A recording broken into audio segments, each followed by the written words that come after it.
Yuji's curse technique in Jujutsu Kaisen is an iconic display of superhuman strength, allowing him to overwhelm his enemies with brute force. However, let's imagine an alternate timeline where Yuji's powers are slightly different than the canon lore. What if Yuji possessed the ability to steal the curse techniques of others?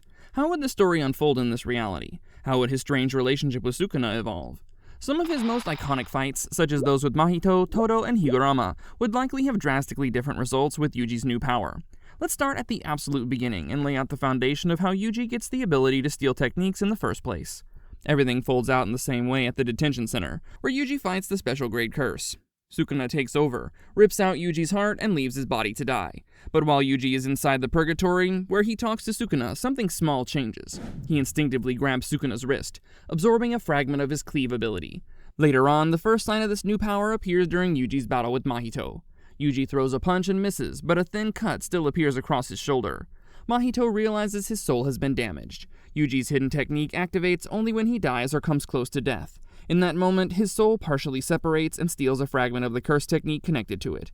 What Yuji stole from Sukuna is an evolved version of cleave called Soul Shear. The downside is that using Soul Shear starts changing Yuji. Every activation comes with flashes of memories that do not belong to him. Ancient battlefields, burning temples, unknown people kneeling and hands covered in blood, Yuji slowly realizes that he's literally stolen a piece of Sukuna himself. Next up is Yuji's fight with Todo, where he ends up stealing his technique during an intense moment.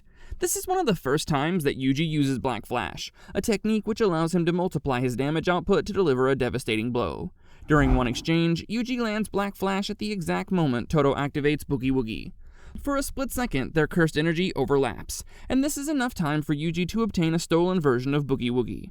When Yuji reaches for objects, he finds himself standing somewhere else entirely. Instead of clapping, Yuji swaps places through direct impact. Punching the ground, striking walls, kicking debris, or landing attacks lets him exchange positions with whatever he has marked with cursed energy. Unlike Todo, Yuji cannot teleport around endlessly.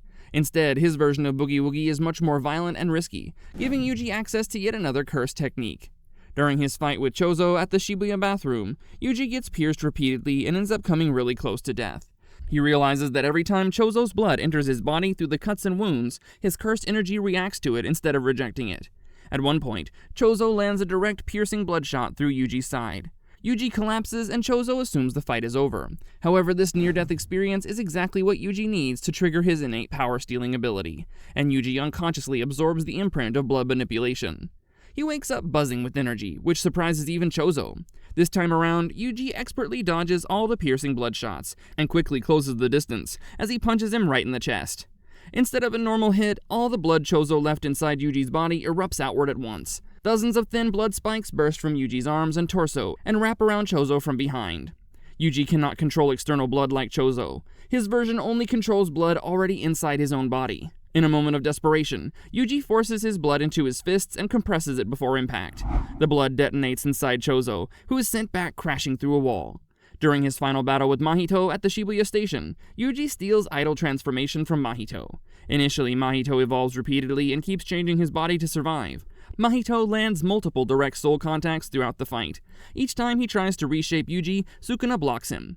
Every time Mahito grazes his soul, Yuji understands the technique more and more. Mahito eventually reaches his final transformed state and grabs Yuji directly, trying to force a complete transfiguration before Sukuna can react. For a moment, Yuji can feel Mahito's power trying to rip apart his soul, but Yuji is miraculously able to resist this change. Yuji does not realize it yet, but during that contact, he stole a fragment of idol transfiguration. However, his version is incomplete, and he can only reshape himself, not other people. He heals bruises instantly. He reinforces muscles before impact. He moves damaged bones back into place.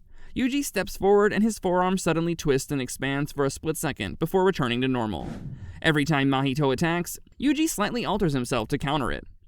He hardens his shoulder right before impact, extends his limbs to increase the reach, or add weight to his legs to deliver heavy kicks. Mojito realizes that Yuji has mastered the art of using his soul to strengthen his body in a few minutes, something which took him several years of practice. Yuji eventually finishes the fight by reshaping his own arm completely at the moment of impact, condensing all the force into a single point, and landing the strongest Black Flash of the fight. Yuji steals the next technique during the culling game, while training with Hikari.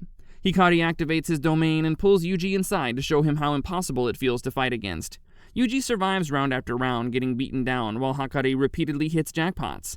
Repeatedly surviving the domain leaves an imprint behind, giving Yuji the perfect opportunity to steal the technique. Yuji's version of this jackpot becomes something called loaded hands. When activated, every strike has a chance to trigger one of his previously stolen techniques at maximum output for a single instant. He cannot choose which one appears. Later on, Yuji fights a sorcerer where he showcases this stolen ability. His first punch activates blood manipulation and explodes on impact. The second punch does nothing. The third one activates soul shear and weakens the enemy. The opponent adapts and corners him as Yuji throws one final desperate punch. He finally hits the jackpot, and for one instant, every stolen technique activates together. The enemy is hit by compressed blood, soul damage, and enhanced cursed energy at the exact same moment and is instantly defeated. The next technique Yuji steals is Megumi's 10 Shadows, but the way it manifests inside Yuji is insanely overpowered. The exchange happens during Megumi's battle with Reggie. The battle becomes chaotic as Reggie keeps creating tools, vehicles, and structures from his receipts, and constantly changes the environment.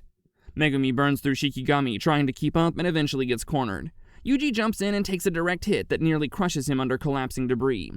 That near-death moment triggers the stealing ability, but since 10 Shadows is extremely personal to Megumi, the technique takes a different form inside Yuji. His version is called Fallen Shadows, allowing Yuji to summon shadow replicas of enemies he has personally defeated. In a desperate attempt to overpower Reggie, Yuji summons a shadow version of the Grasshopper Curse out of the ground. It's weaker than the original, but still fast and unpredictable. While Reggie focuses on it, Yuji creates a second shadow, a distorted copy of Aso, that can shoot weakened blood attacks. The shadows create the perfect distraction for Reggie, allowing Yuji and Megumi to find an opening and strike at the perfect moment. During the Shibuya incident, Yuji is exposed to intense cursed energy, which finally takes a toll on him when he battles Jogo. He's on the brink of death when he ends up accidentally stealing Jogo's disaster flames. However, Jogo's technique is too large and destructive to transfer properly. Yuji cannot create volcanic eruptions or launch fire attacks. Rather than generating flames externally, Yuji converts cursed energy into heat inside his own body and releases it through physical contact, adding extra heat to his punches. Yuji first uses it during the culling game against Hanyu. Hanyu keeps flying out of reach and repeatedly dives in for fast hit-and-run attacks. Instead of chasing, Yuji begins blocking and letting heat build with each impact. His arms, shoulders, and legs gradually become hotter while his body adapts to the temperature. During the final stages of the culling game, Yuji acquires a fragment of Uraume's technique after an encounter where he survives being frozen almost completely. The stealing ability activates as usual, but Uraume's technique does not cleanly transfer because Yuji cannot naturally generate large-scale ice structures or control temperature over an area. Since he already possesses blood manipulation from Chozo, the new fragment merges with something his body already understands. For the first time, Yuji combines two powers he has absorbed to create a mixed curse technique that's more powerful than both of them combined. The result becomes frozen blood.